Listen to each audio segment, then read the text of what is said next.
The small town of Pine Creek woke up to another peaceful morning. The sun rose over the mountains, painting the sky orange and pink. In a small house at the edge of town lived Marcus Reynolds. He moved there 8 months ago, and people still called him the new guy. Marcus was different from most people in town. He walked with a heavy limp and used a metal cane to get around. His right leg was clearly damaged, and he often winced in pain when he had to climb steps. Some days were worse than others. On bad days, he barely left his porch. Every morning, Marcus would sit on his wooden rocking chair, drink black coffee, and watch the town come to life. He kept to himself and spoke little. When neighbors tried to be friendly, he would smile politely but share almost nothing about his past. "Good morning, Mr. Reynolds," said Mrs. Wilson, his elderly neighbor who made it her job to check on him. "Beautiful day, isn't it?" "Yes, ma'am, it sure is," Marcus replied with a nod. His voice was deep and calm. What the people of Pine Creek didn't know was that Marcus Reynolds was once Lieutenant Commander Marcus Reynolds, one of the most decorated Navy SEALs of his generation. For 15 years, he had served in the most dangerous places in the world. He had led missions that never made the news. He had saved lives and taken them when necessary. His small house didn't show any signs of his military past. No photos of him in uniform, no medals on display, no American flag flying outside. Only in his bedroom, locked in a metal box under his bed, did he keep reminders of who he used to be. 3 years ago, during his final mission in a place he couldn't talk about, Marcus and his team were ambushed. An explosion tore through his leg, killing 2 of his men. Doctors wanted to amputate, but Marcus refused. After 7 surgeries and 18 months of painful therapy, he could walk again, barely. The Navy gave him medals he didn't want and a medical discharge he didn't ask for. Now, at 42 years old, Marcus lived on his military pension and disability checks. The physical pain was constant, but the memories hurt more. At night, he often woke up sweating, the faces of lost teammates fresh in his mind. Today, as Marcus drank his coffee, he noticed something different.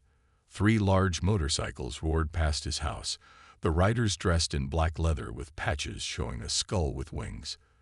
They slowed down as they passed, looking at his property with too much interest. Marcus had seen enough trouble in his life to recognize it coming. His instincts, sharpened by years of combat, told him these weren't just regular bikers passing through town.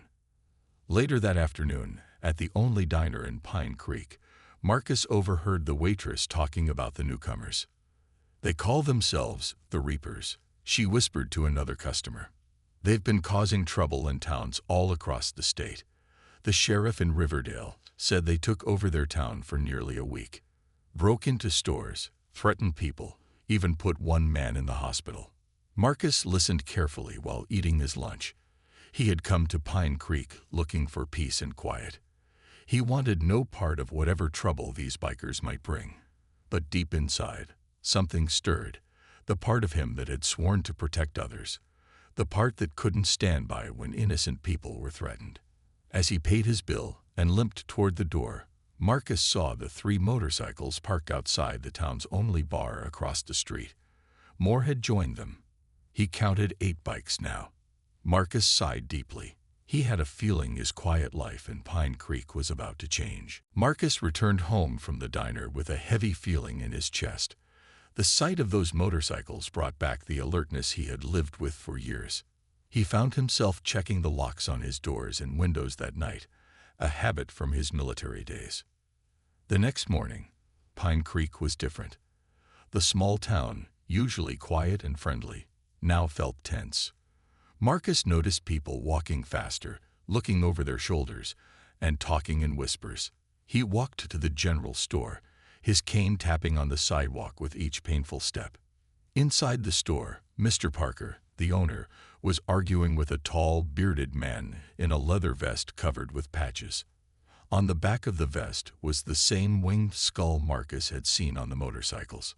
"Look, I told you already. I don't give discounts to anyone," Mr. Parker said, his voice shaking a little. "And I told you that's not how this works," the biker replied. "We're staying in town for a while. You give us special prices, and we make sure nothing bad happens to your nice store." Marcus pretended to look at canned food on a shelf, but he was listening to every word. He knew this game. These men were bullies who preyed on small towns where the local police couldn't stand up to them. Two more bikers entered the store, both large men with hard eyes. One had a knife on his belt, and the other wore brass knuckles on his right hand. The message was clear: pay up or face trouble. Mr. Parker's face turned red. "I'll call Sheriff Davis." The lead biker laughed. "Go ahead. We met your sheriff last night. He seemed very understanding about our visit after we had a little chat." Marcus felt his jaw tighten. He knew what that meant. They had either scared the sheriff or paid him off. Either way, the town had no protection now. As the bikers turned to leave, the leader spotted Marcus and his cane. He walked over, looking down at the shorter, disabled man. "Well, what do we have here?" he said with a cruel smile. "A cripple shopping for dinner." Marcus kept his eyes down, not responding. After years of controlling his emotions in hostile territory, he knew better than to react. Now was not the time. "I'm talking to you, Gimpy," the biker said, pushing Marcus's shoulder. Marcus steadied himself with his cane. "Just buying some groceries," he said quietly. The biker laughed and knocked a can from Marcus's hand. "You should be careful. Town's getting dangerous these days." After the bikers left, Mr. Parker came over, his hand shaking as he picked up the fallen can. "I'm sorry about that, Mr. Reynolds. Those men, they showed up 3 days ago and have been causing trouble everywhere." "How many are there?" Marcus asked. 12, I think. They're staying at the old Wilson place outside town. Been coming in, demanding free food, drinks, and threatening people who don't give them what they want."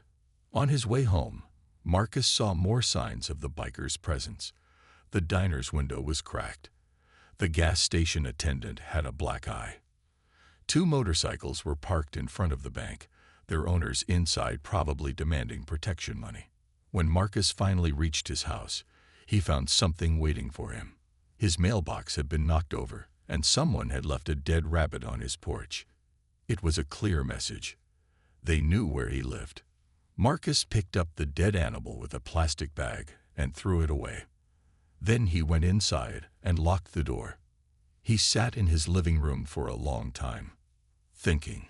He had come to Pine Creek to escape violence and find peace. Now trouble had found him anyway.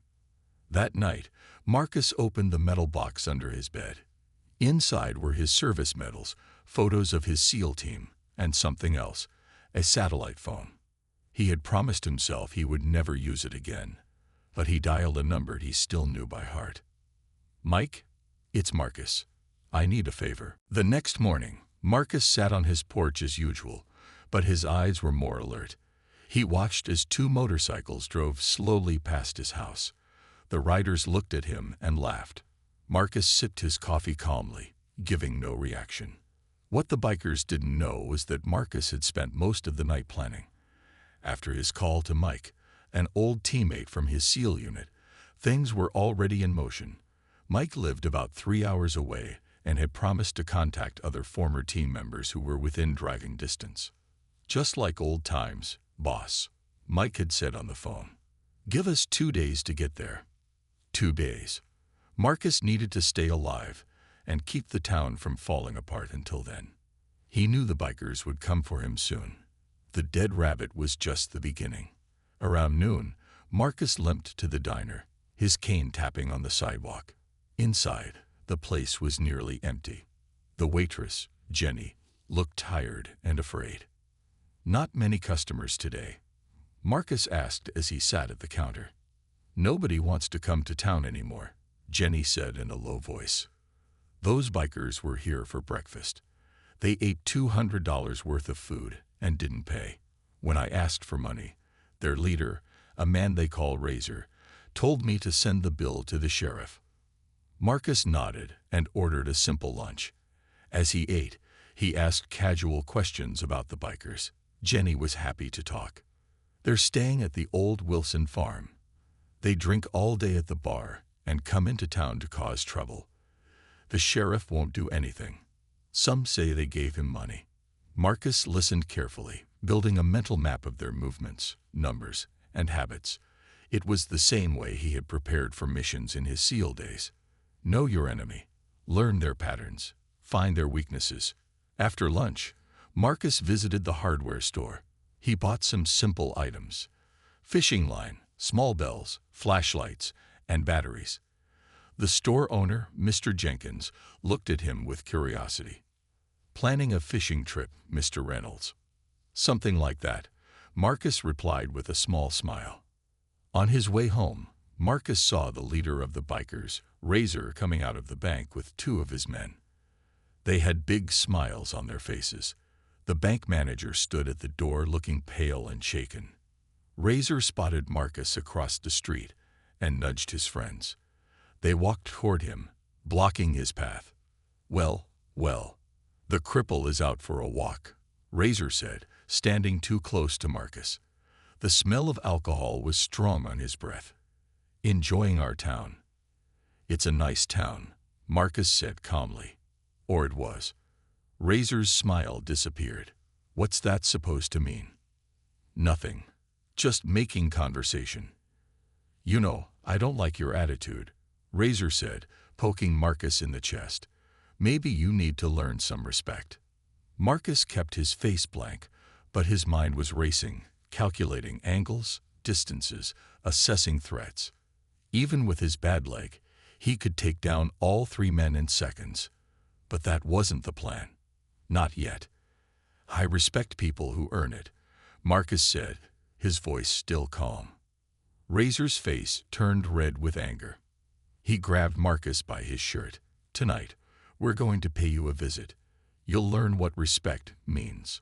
He pushed Marcus hard, making him stumble backward. Marcus used his cane to stay upright, his knuckles white from gripping it tightly. The bikers laughed and walked away, clearly pleased with themselves. They had no idea they had just threatened a man who had survived situations far worse than anything they could imagine. Back at his house, Marcus went straight to his bedroom. From the metal box under his bed, he took out a small black case. Inside was a handgun, cleaned and oiled, with 2 magazines. He checked it carefully and put it in his bedside drawer. Then he began to prepare his house. Using the fishing line and bells, he set up simple alarms at all possible entry points. He moved furniture to create barriers and clear fields of fire. By sunset, his small house had become a fortress. As darkness fell, Marcus sat in his living room with the lights off, waiting. The bikers would come, just as they had promised. But they wouldn't find the helpless, disabled man they expected. The night grew darker as clouds covered the moon. The small house at the edge of Pine Creek stood quiet and dark. From the outside, it looked like Marcus might be sleeping or away. This was exactly what he wanted the bikers to think. Marcus sat in a chair in the corner of his living room, hidden in shadows. His cane leaned against the wall, but within easy reach. On the small table next to him was a glass of water and his handgun. He wore dark clothes and had covered his face with black face paint from his military days. The clock on the wall showed 11:30 p.m. when Marcus heard the first sounds. Motorcycles approaching, but with engines quieter than usual. They stopped some distance from his house. Marcus counted the sounds of footsteps. 6 men, maybe 7. More than he expected, but not more than he could handle. The fishing line trap at the back door triggered first. The small bell made a tiny sound that only Marcus, with his trained hearing, could detect. 2 men were trying to enter through the back. At the same time, he heard soft footsteps on his porch. They were surrounding the house. Marcus moved silently to a new position, staying in the shadows. Years of SEAL training had taught him how to move without making noise, even with his bad leg. He controlled his breathing, keeping it slow and steady. A window slid open in the kitchen. Marcus heard a whisper. "All clear. No lights on." Another voice answered. Razor says check all rooms. The cripple is probably hiding under his bed. Marcus smiled in the dark. He had expected them to underestimate him. It was their biggest mistake. The first biker climbed through the window, landing heavily on the kitchen floor. He carried something in his hand, a bat or a pipe. The second man followed, moving with less noise. "You take the bedrooms. I'll check here," the first man whispered. As the second biker moved toward the hallway, Marcus pressed a switch he had prepared earlier. The small light in the hallway turned on, blinding the man who had been in darkness. Before he could shout, Marcus was on him. One hand covered the biker's mouth while his other arm wrapped around the man's neck in a precise hold. The biker struggled for just 3 seconds before falling unconscious. Marcus lowered him silently to the floor and turned his attention to the first intruder. The man had frozen when the light came on. Now he moved toward the hallway, bat raised. "Joey, what's going on?" Marcus stepped into view, moving much faster than any disabled person should be able to move. The biker's eyes widened in surprise. He swung the bat, but Marcus was no longer there. Years of combat training took over as Marcus blocked the swing, twisted the bat from the man's grip, and delivered a precise strike to the side of the man's head with his own weapon. The biker dropped to the floor. Outside, the other men were getting impatient. Marcus heard Razor's voice. "What's taking so long? Get in there." The front door burst open as 3 more bikers rushed in. They stopped in shock at the sight before them. Marcus standing calmly in the middle of the room, their friend's bat in his hand, and 2 of their gang lying unconscious on the floor. "What the hell?" one of them shouted. "Your friends are just sleeping," Marcus said in a calm voice that carried the authority of command. "They'll wake up with headaches, but they'll live. You 3 have a choice now. You can join them on the floor, or you can leave. I recommend leaving." Razor pushed his way to the front, his face twisted with rage. He pulled out a knife. "You're dead, cripple." Marcus sighed. They never learned the easy way, he thought.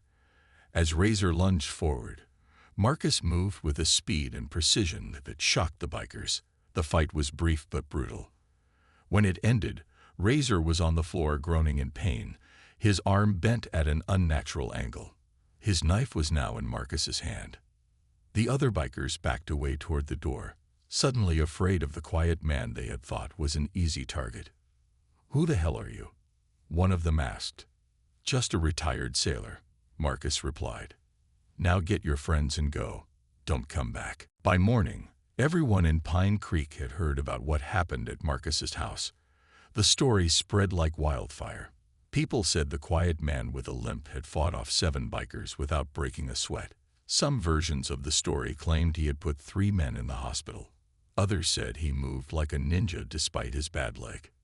Jenny at the diner could hardly keep up with all the customers who suddenly wanted breakfast. Everyone was talking about Marcus. "I heard he broke Razor's arm in 3 places," said Mr. Jenkins from the hardware store. "My cousin works at the emergency room in the next town. He said 4 of those bikers came in last night. One had a broken nose. Another couldn't remember his own name," added the barber.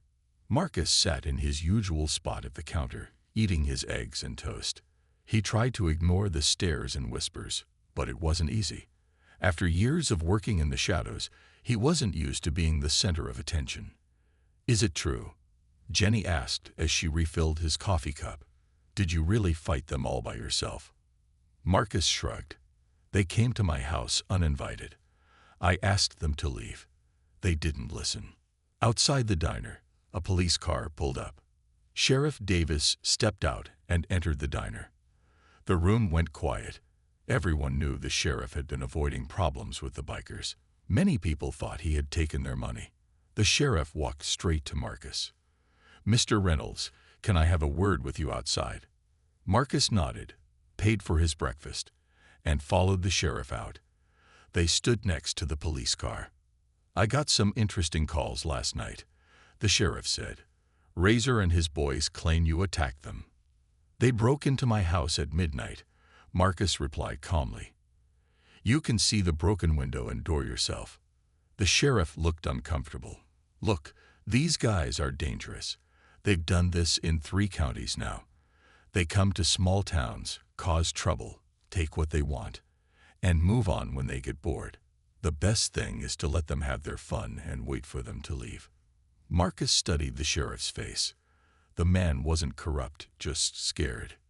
Is that what you tell everyone in town? To just take it? To let bullies win? The sheriff looked down.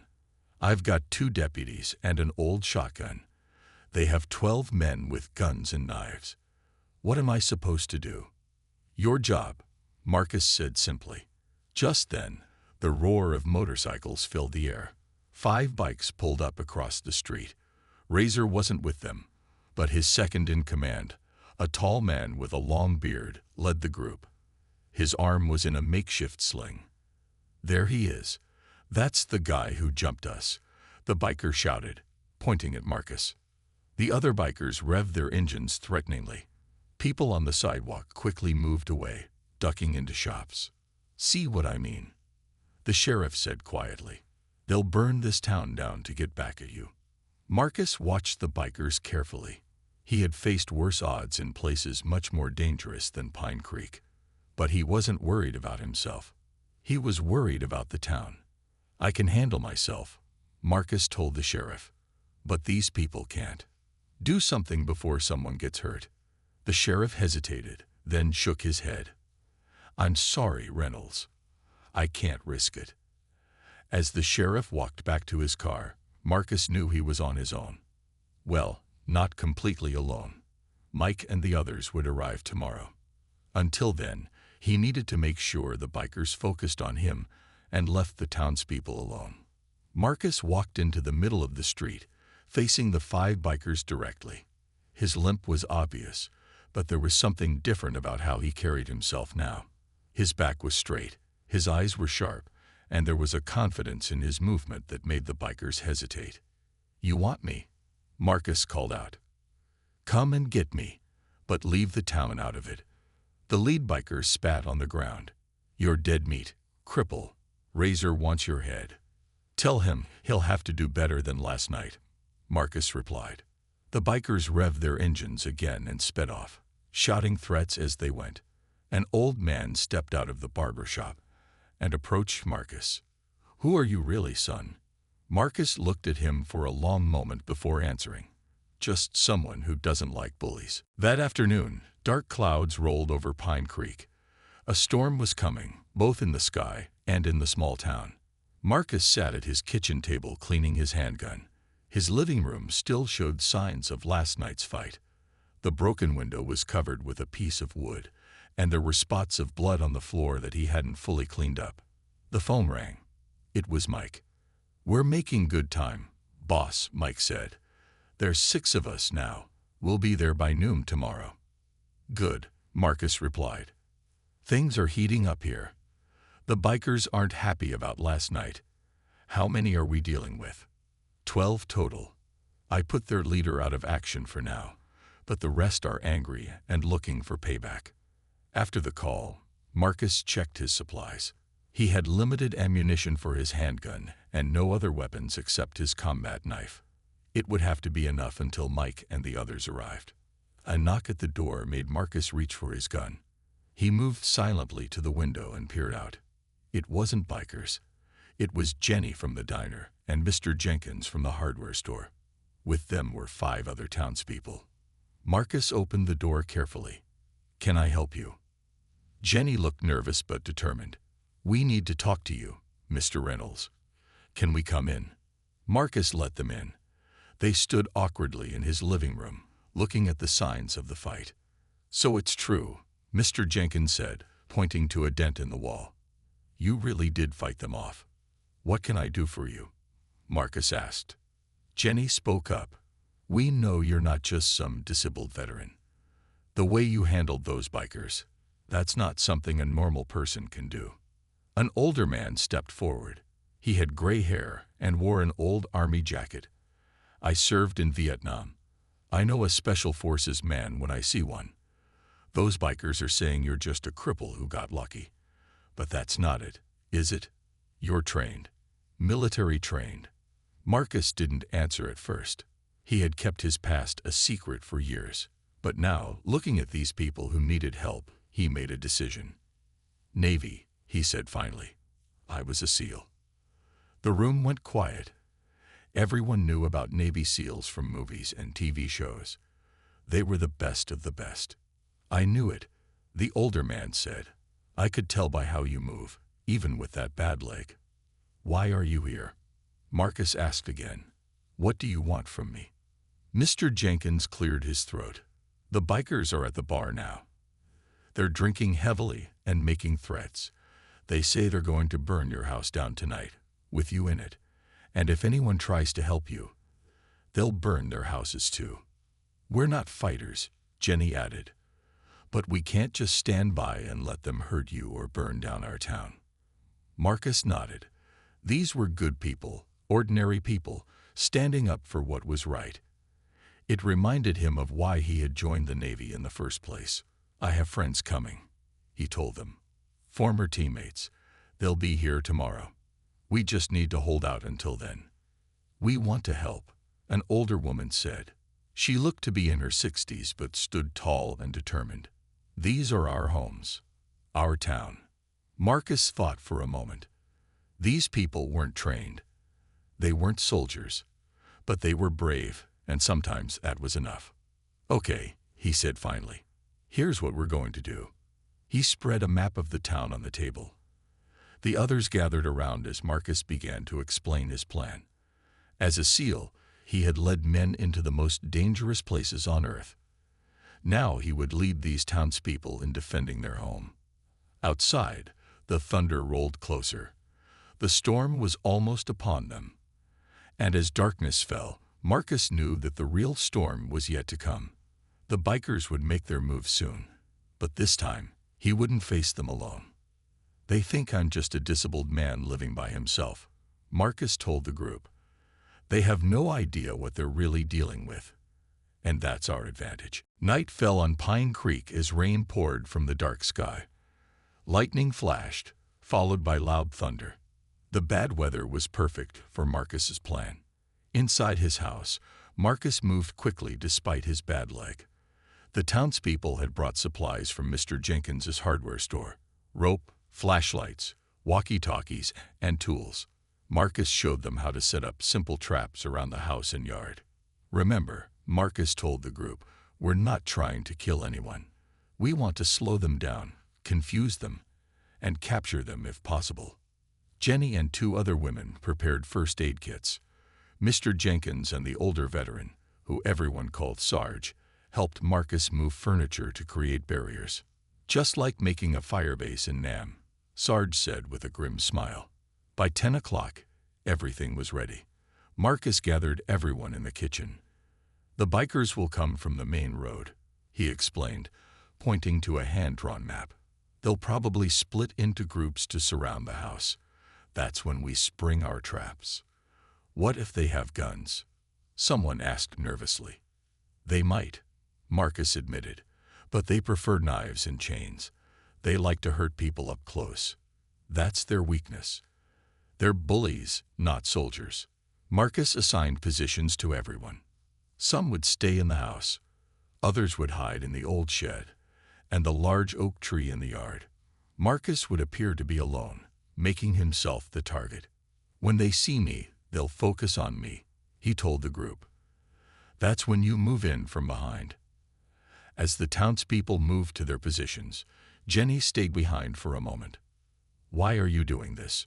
She asked Marcus. You could have left town. This isn't your fight. Marcus looked out the window at the rain. A long time ago, I swore an oath to protect people who couldn't protect themselves. Just because I'm not in uniform anymore doesn't mean that oath expired. At 11:30, the first sign of trouble came. Through the rain, Marcus could see headlights approaching, then stopping about 200 yards from his house. The bikers were here. Marcus clicked his walkie-talkie twice, the signal for everyone to get ready. Then he turned off all the lights in the house except for one small lamp in the living room. From outside, it would look like he was sitting alone, maybe reading before bed. Through his night vision scope, a leftover from his SEAL days, Marcus counted 10 motorcycles. That meant almost all the gang was here. This wasn't just about revenge anymore. They wanted to make an example of him. The bikers didn't use their usual approach. They left their bikes and moved forward on foot, using the darkness and rain for cover. Smart, but not smart enough. Marcus had expected this and set up traps along that exact path. The first trap was triggered just a minute later. A tripwire connected to several cans filled with small rocks made a loud rattling noise. The bikers froze, then began shouting at each other. "Shut up!" Marcus heard someone yell. It sounded like the biker with the sling, the one who had taken over since Razor was injured. The bikers moved more carefully now, but soon another trap was triggered. This one was a simple pit covered with branches and leaves. It wasn't deep enough to hurt anyone badly, but the surprise shout and cursing told Marcus it had caught at least one biker. The gang was getting angry and careless. 3 of them ran toward the house, ignoring the possible danger. They hit the next trap. Fishing line strung between trees at ankle height. All 3 went down hard, one of them landing face first in the mud. Marcus clicked his walkie-talkie 3 times. Phase 1 was complete. The bikers were split up, confused and angry. Now it was time for Phase 2. He stepped onto his porch, leaning on his cane. In the dim light from the house, the bikers could see him clearly. "Is this the best you can do?" Marcus called out to them. "I expected more from the famous Reapers." "Kill him," shouted the leader. 6 bikers charged toward the porch, weapons in hand. Marcus smiled and clicked his walkie-talkie one final time. The trap was sprung. As the bikers charged toward Marcus, bright lights suddenly flashed on from all sides of the yard. The townspeople had set up flashlights aimed directly at the bikers' eyes. Temporarily blinded, the bikers stopped in confusion. "Now," Marcus yelled into his walkie-talkie. From behind trees, bushes, and from inside the shed, the townspeople emerged. They carried ropes, garden tools, and baseball bats. Mr. Jenkins had his hunting rifle pointed at the sky. He fired once, the loud bang adding to the bikers' confusion. 3 bikers turned to run but tripped over more fishing line that Marcus had strung across the yard. The townspeople quickly moved in and tied their hands with rope. "What the hell is this?" yelled the biker leader with the sling. Marcus stepped off the porch, moving with surprising speed. He no longer pretended to need his cane. In fact, he used it as a weapon, swinging it with expert skill at the nearest biker. The man went down with a groan, holding his knee. 2 bikers ran at Sarge, thinking the old veteran would be an easy target. But Sarge had been waiting for this moment. He sidestepped the first biker and stuck out his foot, tripping the man. The second biker swung a chain, but Jenny's husband, a big man who worked at the lumber yard, tackled him from behind. The rain continued to pour as the fight spread across Marcus's yard. The townspeople weren't fighters, but they had numbers and surprise on their side. Plus, they were fighting for their homes and families. Marcus moved through the chaos with deadly precision. He took down 3 bikers in less than a minute, using moves that the SEAL teams had taught him. Even with his injured leg, he was faster and more skilled than any of the bikers. "He's not human," one of the bikers cried as Marcus knocked him to the ground with a perfect strike to the chest. The biker leader pulled out a knife and lunged at Marcus. "You're dead, freak." Marcus caught the man's wrist, twisted hard, and the knife fell to the ground. With a quick move, he forced the biker's arm behind his back and pushed him face first into the mud. "It's over," Marcus said calmly. "Tell your men to surrender." "Never," the leader spat. Suddenly, headlights appeared on the road. More bikers. Had they called for backup? Everyone froze as 3 large black trucks pulled up. Men jumped out, all wearing dark rain jackets. They moved with the same confidence and precision as Marcus. "About time you showed up," Marcus called out with a smile. Mike, Marcus's former teammate, stepped forward. Behind him were 5 other former Navy SEALs, all looking ready for action. "Looks like you started the party without us, boss," Mike said, surveying the scene. Most of the bikers were already tied up or on the ground.